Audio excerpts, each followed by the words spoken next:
Should Formula One be based on entertainment or sport? This question has been debated for a long time, but it became more relevant after the dramatic finale of the Australian Grand Prix, where a red flag on the penultimate lap was unnecessary but was done to make things more dramatic. It was a controversial moment that sparked much debate among fans and experts. It happened on lap 57 when carnage on the final corners saw De Vries and Sargent in a collision, which then was followed by Ocon and Gasly crashing too. The race director stopped the race and reinstated the previous order, so after a rolling start and the race finishing, we saw many people criticize the decision, arguing that it was unnecessary and also claiming that it was done for extra drama instead of sport, as it created artificial suspense. First, let's examine the argument that the sport should focus on entertainment. The supporters of this view claim that Formula One is a show business and that the fans want to see exciting races over takes, crashes, and drama. They also say that F1 needs to attract more viewers and sponsors, and that boring races with predictable results are bad for the sport.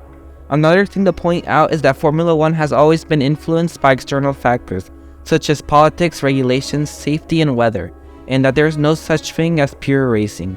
Therefore, they argue that the sport should embrace its entertainment value and do whatever it takes to make the races more thrilling and unpredictable.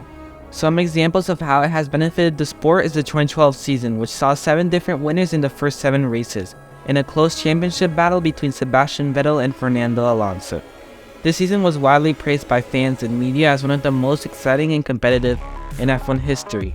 Another example could be the 2008 Brazilian Grand Prix, which was decided by a single point in the last lap when Lewis Hamilton overtook Glock to snatch the title from Felipe Massa. This race was considered one of the most dramatic and memorable moments in the F1 history, and generated huge interest and emotion around the world. These examples show that entertainment can enhance the appeal and value of Formula One, and that unpredictability can create memorable stories and legends. On the other hand, the argument that it should be based on sport claims that it is a competition and that drivers and teams deserve to win or lose based on their performance and merit, as they claim that F1 should respect its history and tradition, and that changing the rules or interfering with the race for artificial reasons is unfair and disrespectful. The argument also points out that Formula One is a sport of excellence, innovation, and skill, and that compromising these aspects for entertainment will lower the quality and integrity of the sport. Therefore, Formula One should preserve its sporting value and do whatever it takes to make the races more fair and consistent.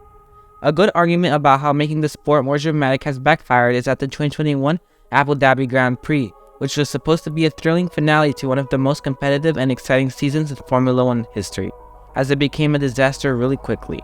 It turned out to be a controversial and decisive race that left many fans and experts feeling cheated and disappointed, as the main reason for this was the decision by the race director, Michael Masi, to allow only some of the lap cars to overtake the safety car and create a one-lap showdown between the title rivals, Hamilton and Verstappen. This decision was widely seen as unfair and inconsistent with the sporting regulations and previous precedents. It gave Verstappen a huge advantage over Hamilton, who had led the race comfortably until then, and allowed him to overtake Hamilton on fresher tires and win the championship by a single point. Many argue that Masi had sacrificed the integrity and credibility of the sport for the sake of creating artificial drama and entertainment. Also, something to keep in mind is that Red Bull were accused of sandbagging, which means deliberately hiding their true speed and potential from the FIA and their rivals. Russell believes that Red Bull is afraid of being penalized by the FIA if they show how fast they really are, and that they are afraid to unleash their full power. If this is the case, it shows that making it all show and drama is not good for the teams and drivers because they need to change things that could help them. All in all, F1 is a unique sport that combines high-speed racing with cutting-edge technology and thrilling drama, and therefore it attracts millions of fans around the world who enjoy watching the best drivers compete on challenging circuits in different countries. However, it is not only a sport, but also an entertainment industry that needs to keep its audience engaged and satisfied. Therefore, Formula One should be based on both entertainment and sport, as it needs to balance these two aspects and find a way to make the races enjoyable for the fans without compromising the fairness for the drivers. One of the ways that Formula One can achieve this balance is by being flexible and adaptable to different situations and circumstances, but also consistent and transparent with its rules and decisions. For example, they should be able to introduce new regulations and innovations that improve the performance and safety of the cars, but also ensure that they do not create unfair advantages or disadvantages for certain teams or drivers.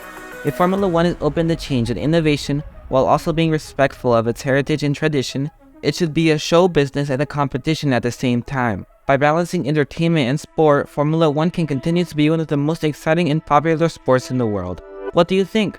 Let me know in the comments below. Thanks for watching. Peace!